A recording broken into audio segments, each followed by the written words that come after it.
వచ్చేసింది ఆది శ్రావణం షాపింగ్ అంతటికి అతిపెద్ద కేజీ సేల్ తో పాటు up to 61% of 1+1 offers, combo offers ఇంకా మరెన్నో. CMR shopping mall. కాంగ్రెస్ ప్రభుత్వంపై పెన్షనర్లు పోరుబాట పట్టారు. బకాయిలు చెల్లించాలంటూ హైదరాబాద్ ఇందిరా పార్క్ వద్ద మహాధర్నా చేపట్టారు. రేవంత్ సర్కార్కు వ్యతిరేకంగా నినాదాలతో హోరెత్తించారు. రాష్ట్రంలోని అన్ని జిల్లాల నుంచి భారీగా తరలివస్తూ పెద్ద ఎత్తున ఆందోళన చేశారు. పీఆర్సీ తక్షణ అమలు, 6 డిఏల బకాయిలను విడుదల చేయాలంటూ డిమాండ్ చేశారు. హెల్త్ కార్డుల సమస్యలు వెంటనే పరిష్కరించాలని రాష్ట్ర ప్రభుత్వాన్ని కోరారు. పెన్షనర్ల కోసం ప్రత్యేక డైరెక్టరేట్ ఏర్పాటు చేయాలని డిమాండ్ చేస్తున్నారు. మహాధర్నా నుంచి మరింత సమాచారం మా ప్రతినిధి యాసర్ అందిస్తారు. కాంగ్రెస్ ప్రభుత్వంపై ప్రభుత్వ పెన్షనర్లు పోరుబాట పెట్టారు. తమ సమస్యలు పరిష్కరించాలంటూ ఇవాళ ఇందిరా పార్క్ వేదికగా పెద్ద ఎత్తున నిరసన తెలుపుతున్నారు. తమకు రావాల్సిన పెండింగ్ బకాయిలను వెంటనే చెల్లించాలంటూ ప్రభుత్వంపై పోరుబాట దిగారు. మనం చూడొచ్చు విజువల్స్ లో పెద్ద ఎత్తున ఉద్యోగులు తమ నిరసన తెలుపుతున్నారు. కాంగ్రెస్ ప్రభుత్వం వచ్చాక తమ పెండింగ్ బకాయిలు పెండింగ్ లో ఉన్నాయి, ప్రభుత్వం వచ్చాక తమ బతుకులు ఆగమయ్యాయని ప్రధానంగా అయితే డిమాండ్ చేస్తున్నారు. మా పెండింగ్ బకాయిలపై ఉన్న పెండింగ్ బకాయిలను వెంటనే చెల్లించాలని ప్రధానంగా డిమాండ్ చేస్తున్నారు. మరోవైపు ఆసుపత్రిలో ఈహెచ్ఎస్ కార్డ్స్ పనిచేయడం లేదు. మేము ప్రభుత్వానికి సర్వీస్ చేశాం, కానీ కాంగ్రెస్ ప్రభుత్వం వచ్చాక మేము రిటైర్మెంట్ అయి 3 నెలలు గడుస్తున్న ప్రభుత్వం మాత్రం మాకు ఎలాంటి బకాయిలను చెల్లించడం లేదు అంటూ ప్రధానంగా డిమాండ్ చేస్తున్నారు. ప్రస్తుతం మనతో జేఏసీ చైర్మన్ మనతో ఉన్నారు. చెప్పండి సార్, మీ ప్రధాన డిమాండ్ ఏంది? వాళ్ళ ఆందోళన ఎందుకు దిగారు? మా డిమాండ్ చెప్పినాం కదా. మా డిమాండ్ మొత్తం హెల్త్ కార్డ్స్ ఇస్తామని చెప్పారు. హెల్త్ కార్డ్స్ ను మేము 17/7 నాడు ఇస్తున్నామని చెప్పారు. దామోదర్ రాజనరసింహ గారు, భట్టి విక్రమార్క గారు ఇచ్చారు. ఖాళీ శాంపుల్ గా ఒక 10 కార్డ్స్ ఇచ్చారు. అది తీసుకపోతే ఎవ్వరు కూడా ఖాతరు చేస్తలేరు. అక్కడ ఏ హాస్పిటల్ కూడా దాన్ని ఖాతరు చేస్తలేదు. కారణం ఏంది అని అడిగినప్పుడు, బాబు కంట్రోల్ చేసుకో అక్కడ. సో ఇది ఏమిటి అని అన్నప్పుడు, మాకు టెక్నికల్ ప్రాబ్లమ్స్ ఉన్నాయండి, అందుకని ఇంకా అది సెటరైట్ చేయడానికి ఇంకొక 10-15 రోజులు అవుతుంది అన్నట్టు. ఇప్పటికి 10-15 రోజులు కూడా అయిపోయింది కూడా. అయినప్పటికీ కూడా ఇంతవరకు ఏ కార్యక్రమం కూడా చేస్తలేరు వాళ్ళు. మరి అది ఎట్లా ఉంది? ఇకపోతే పీఆర్సీ 3 సంవత్సరాలు అయిపోయింది. 3 సంవత్సరాల నుంచి ఇంతవరకు పీఆర్సీ వచ్చే అనుకుంటే తీసుకుంటూ వచ్చి 3 నెలల లోపల ఇస్తా అని చెప్పి మరి ఇంతవరకు 3 సంవత్సరాలు అయింది. దాని గురించి కూడా ప్రభుత్వం అసలు పట్టించుకోవటం లేదు. మరి ఆల్రెడీ నేను రెడీ చేసి పెట్టానండి అని ఆయన చెప్తున్నాడు, పీఆర్సీ కమిషన్ గారు. మరి నేను చెప్పేది ఏంటంటే, ఇంకా మేము తీసుకొని తర్వాత మేము చెప్తామని చెప్తున్నారు. అదేవిధంగా 6 డిఏలు రాష్ట్రం ఇతర భారతదేశంలో ఎక్కడ లేని విధంగా 6 డిఏలు పెండింగ్ లో ఉన్నాయి. మరి ఏందయ్యా అంటే, ఇదిగో అదిగో అని చెప్పుకుంటూనే పోతున్నారు తప్ప, మరి ఇద్దరు తోడు దొంగల్లాగా ఉన్నారు ఇక్కడ. మాకు ఎవరు, మా ముఖ్యమంత్రి, మా ఉప ముఖ్యమంత్రి గారు ఇద్దరు తోడు దొంగల్లాగా ఉన్నారు. అసలు విషయాలు ఎవరికి చెప్తలేరు.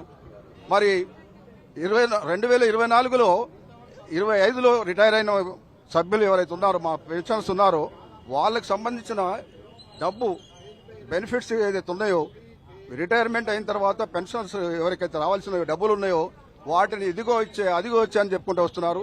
చివరికి కోట్ల చొప్పుడు కూడా కంటెంప్ట్ కూడా పోయి తీసుకొని వచ్చినారు. కొన్ని మాత్రం ఇచ్చారు, కొన్ని మాత్రం ఇవ్వకుండా అట్లనే దాటేస్తున్నారు. ఇది చాలా శోచనీయంగా ఉంది. దీన్ని ఇమ్మీడియట్ గా మనం మరి ప్రభుత్వం వారికి కనువిప్పు తెలిపి ఇమ్మీడియట్ గా ఈ పేమెంట్స్ అన్ని కావాలి, ఇచ్చేయాలి. లేని పక్షంలో మాత్రం ఇంకా ఉధృతమైన కార్యక్రమాలు చేయాల్సి వస్తుందని చెప్పి కూడా హెచ్చరిస్తున్నాం ఈ ప్రభుత్వం. మీరు చెప్పండి, పెన్షనర్లు ఏ విధంగా ఇబ్బంది పడుతున్నా కాంగ్రెస్ ప్రభుత్వం వచ్చాక చెప్పండి. ఇప్పుడు పెన్షనర్లు రాష్ట్రంలో మొత్తం 3 లక్షల మంది పెన్షనర్లు ఉంటారు. వాళ్ళంతా కూడా విష వలయంలో చిక్కుకున్నారు. ఇప్పుడు ప్రభుత్వం మాత్రం పరిహాసం ఆడుతూ ఉంది. ప్రభుత్వం మమ్మల్ని నిర్లక్ష్యంగా వీళ్ళు ఏం చేస్తారులే, పెన్షనర్లు కదా, ముసలి వాళ్ళు వీళ్ళు ఏం చేస్తారని అనుకుంటూ ఉంది. కావలిస్తే మేము ఛాలెంజ్ చేస్తున్నాము, మీరు మున్సిపల్ ఎన్నికలు పెట్టండి, మా తడాకు చూపిస్తాం పెన్షనర్లు అంటే ఏమిటో. ఇప్పుడు ఏమిటంటే, ఒక 3 సంవత్సరాలు అయిపోయింది మాకు పీఆర్సీ అంటే ఒకటి పెట్టి. 3 సంవత్సరాల తర్వాత దాదాపు 3 నెలల క్రితము ముఖ్యమంత్రి గారు ఒక మీటింగ్ లో బహిరంగంగా ప్రకటించారు. ఏమనంటే, నేను ఇప్పుడే ఉప ముఖ్యమంత్రి గారికి ఆదేశం ఇస్తున్నాను, తర్వాత చీఫ్ సెక్రటరీకి ఆదేశం ఇస్తున్నాను, తొందరగా మీరు పీఆర్సీ రిపోర్ట్ తెప్పించుకొని మీరు పరిశీలించండి, తర్వాత నాకు రికమెండ్ చేయండి, నేను వాళ్లకు ప్రకటిస్తాను అని చెప్పేసి మే 2 నాడు మే 2 నాడు జరిగింది ఈ సంగతి. ఇది ఇప్పుడు ఏంటంటే ఆగస్టు 7th ఇది. ఇంతవరకు అతి గతి లేదు. అంటే ముఖ్యమంత్రి మాటలే వినడం లేదా? తర్వాత ఇంత పెద్ద ఎత్తున హెల్త్ కార్డ్స్ అంటే చేశారు. మరి ఆరోగ్య శాఖ మంత్రి గారు ముఖమన కనిపిస్తుందా అసలు? ఈహెచ్ఎస్ ఇమీడియట్ ఇవ్వాలి, employees health scheme 1. Number 2 PRC కూడా ఇవ్వాలి. నంబర్ 3 6 డిఏలు తొందరగా ఇవ్వాలని మా యొక్క కోరిక. అదేవిధంగా మేము విజ్ఞప్తి చేస్తున్నాం. మొత్తాన్ని చూసుకున్నట్లయితే చెప్పండి సార్, మీరు చెప్పండి. కాంగ్రెస్ ప్రభుత్వం ఎన్నికల మేనిఫెస్టోలు చెప్పింది, మా ప్రభుత్వం అధికారం రాగానే పెన్షనర్ల సమస్యలు తీరుస్తాము, పీఆర్సీలు చెల్లిస్తామన్నారు. మీరు మాట తప్పారు, దాన్ని మీరు ఎట్లా చూస్తారు? కాంగ్రెస్ ప్రభుత్వం టీఆర్ఎస్ ప్రభుత్వం ఉన్న సమయంలో అనేక వాగ్దానాలు ఇచ్చి అనేక మాయమాటలు చెప్పి మిమ్మల్ని మేము ఉద్యోగులుగా మా కడుపులో పెట్టుకు చూసుకుంటామని చెప్పి అనేక వాగ్దానాలు ఇచ్చి అనేక వేదికలలో చెప్పినటువంటి ఈనాటి పాలకులు ఆనాడు గొంతెత్తినటువంటి వాళ్ళు అన్ని మర్చిపోయారు. వారు మేనిఫెస్టోలో చెప్పిన విధంగా మేము రాగానే మొదటి సంతకం డిఏల పైన పెడతామని, పీఆర్సీ వెంటనే 3 నెలల్లో ప్రకటిస్తామని, ఆరోగ్య భద్రత మా బాధ్యత అని చెప్పినటువంటి మాయ మాటలు చెప్పి సీట్లో కూర్చున్న తర్వాత ఆ గొంతమ్మ మాటలు మర్చిపోయి ఇవాళ నానా ఇబ్బందులు పెడతా ఉన్నారు. ఇవాళ వచ్చినటువంటి వాళ్ళు కనబడతా ఉన్నారు.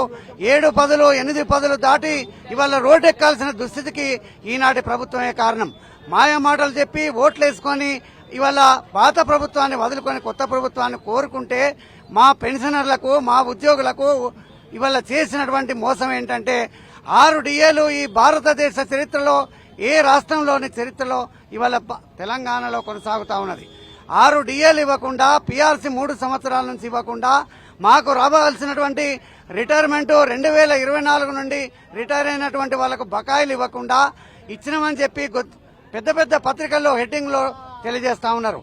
కానీ 6,000 కోట్ల రూపాయలు ఇస్తున్నామని చెప్పి ఇచ్చినట్టుగానే ఇచ్చుకుంటూ కొద్ది మందికే ఇచ్చి సగం మందికి ఇంకా నేటికి ఇవ్వనే లేదు. మొత్తంగా చూసుకున్నట్లయితే కాంగ్రెస్ ప్రభుత్వం పెన్షనర్లకు చిన్న చూపు చూస్తుందని ప్రధానంగా అయితే పెన్షనర్లు ఆగ్రహం వ్యక్తం చేస్తున్నారు. కాంగ్రెస్ ప్రభుత్వం వచ్చాక తమ పెండింగ్ బకాయిలు అలాగే మూలన పడ్డాయి, కానీ ఒక బకాయిని కూడా ఈ ప్రభుత్వం చెల్లించడం లేదంటూ పెద్ద ఎత్తున ఆందోళన నిర్వహిస్తున్న. మరోవైపు 6 డిఏలు బకాయిలు ఉన్నాయి, 6 డిఏలను వెంటనే ప్రకటించాలని డిమాండ్ చేస్తున్నారు. దాంతోపాటు పీఆర్సీని వెంటనే ప్రకటించాలి. ఖచ్చితంగా మేము ప్రభుత్వానికి సేవ చేశాం, ప్రజలకు సేవ చేశాము, మేము సర్వీస్ చేశాం, కానీ ప్రభుత్వం వచ్చాక మమ్మల్ని ఇలా రోడ్డు పాలన చేస్తుంది మేము అనుకోలేదు. కాంగ్రెస్ ప్రభుత్వం ఏదైతే ఎన్నికలకు ముందు మేనిఫెస్టోలు చెప్పారో కాంగ్రెస్ ప్రభుత్వం అధికారంలోకి వస్తే వెంటనే పెన్షన్లకు సంబంధించిన బకాయిలు చెల్లిస్తామని నమ్మారు, కానీ కాంగ్రెస్ ప్రభుత్వం మమ్మల్ని ఇలా రోడ్డు పైన కూర్చోబెడుతుందని మేము ఎప్పుడు అనుకోలేము. ఖచ్చితంగా మా పెన్షన్ బకాయిలను వెంటనే చెల్లించాలి, అదేవిధంగా ఈహెచ్ఎస్ కార్డు ఇంప్లిమెంట్ వేగవంతం చేయాలని ప్రధానంగా డిమాండ్ చేస్తున్నారు. లేకుంటే రాబోయే రోజుల్లో కాంగ్రెస్ పార్టీ ఖచ్చితంగా గుణపాఠం చెప్తామని పెన్షన్లు ప్రభుత్వాన్ని హెచ్చరిస్తున్న పరిస్థితి ఉంది. వీడియో జర్నలిస్ట్ వంశీతో యాసర్, టీ న్యూస్, హైదరాబాద్.